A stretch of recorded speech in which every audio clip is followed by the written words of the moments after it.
রিফিলটা কিভাবে হয়েছে? এটা কিভাবে গাইবীভাবে এটার মধ্যে তেল ঢুকছে? এই তেলটা কিভাবে প্রবেশ করছে এটাতে বলো?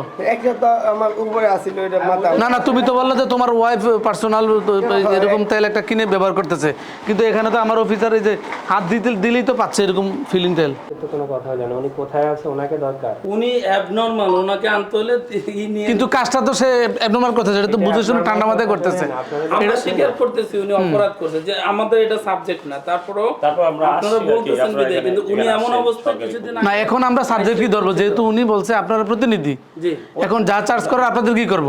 এখন আপনি কিন্তু আমাদের কোর্টে চলে আসছেন, আমাদের কাস্টাডির ভিতরে কিন্তু চলে আসছেন, এখন আমাদের ডিসিশনগুলো শুনতে হবে, মানতে হবে। যেটা আমরা তো ইলিগাল কিছু বলবো না, আইনের বাইরে আমরা কোনো কথা বলবো? যে বিধিবিধান আছে, সরকারি রুলস আছে, রুলসের বাইরে আমরা কথা বলবো না।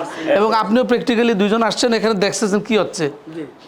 বস্তার পর বস্তা প্যারাসিট। বিচারের ভারটা আপনাদের উপর ছেড়ে দিলাম, যে এখানে কি হওয়া উচিত সেটা তো আছেই। তারপরে এজ এ একজন মানুষ হিসেবে আপনার সেন্স আছে না? এখন যদি আপনি বাসায় আপনার ফ্যামিলি থেকে একটা চাহিদা দিল যে প্যারাশুট নিয়ে আসতে, আপনি তো এটা প্যারাশটও না, ডাইরেক্ট প্যারাশুট, একবারে ওই একটা অন্য একটা কোম্পানির ব্র্যান্ড টোটালটাই নকল করা আর কি, একবার সব কিছু। এখানে বিএসটির মনোগ্রাম, কিউআর কোড, তারপরে মোরগ জাতের যে ইয়েগুলো তথ্যগুলো থাকতে হয়, এখানে সব কিছুই, হ্যাঁ, কম্পোজিশন সব কিছু এখানে আছে। তাহলে তো আপনিও তো ঠকতেছেন না।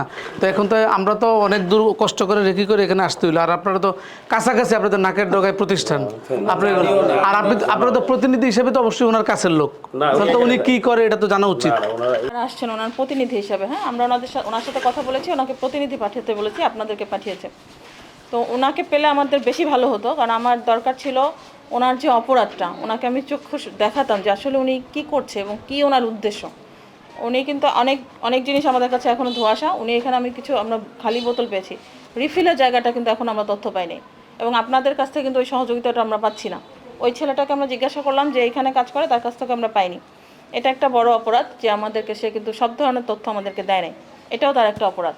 সে একটা রিনাউন্ড একটা ব্র্যান্ড, যেটাকে মানুষ খুব অন্ধভাবে বিশ্বাস করে। প্যারাসুট এমন একটা ব্র্যান্ড যেটাকে আমাদের যে মা বোনেরা আছে খুব ইয়াভাবে বিশ্বাস করে, কিন্তু মাথায় তেলটা লাগায়। সেখানে কি হচ্ছে, আজকে এই ধরনের যদি প্রতারণার তারা শিকার হয়, এই দায়ভার কে নিবে বলেন? এখানে ওনাকে আমি পেলে আসলে ওনাকে যে ওনার বড় ধরনের শাস্তি হওয়া দরকার ছিল, কিন্তু উনি প্যারালাইজ বললেন, উনি আসে নাই।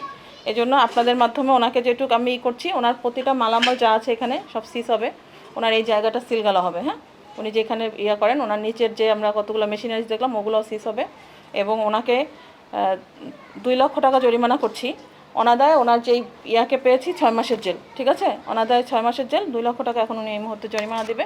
উনি আর এই ব্যবসা উনি করতে পারবে না, ওনার প্রতিটা মালামাল সিজ হবে, ওনার এগুলা সিলগালা হবে, এবং উনি ব্যাখ্যা দিয়ে আসবে আমাদের অফিসে গিয়ে, উনি ব্যাখ্যা দিয়ে আসবে যে আসলে উনি কী করছে এবং রিফিলের জায়গাটা কোথায়, ওনাকে আমাকে তথ্য দিতে হবে।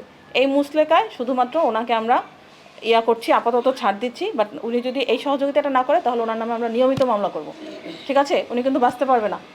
ওনার অ্যাড্রেস আমরা নিয়ে যাচ্ছি, ওনার সব কিছু আমরা জেনে যাচ্ছি, এবং আমরা যেহেতু এত দূর ঘুরে আমরা কামরাঙ্গীর চকের এত ভিতরে একটা জায়গা আসতে পেরেছি, সুতরাং ওনার তথ্য বের করা কিন্তু আমাদের জন্য কঠিন না।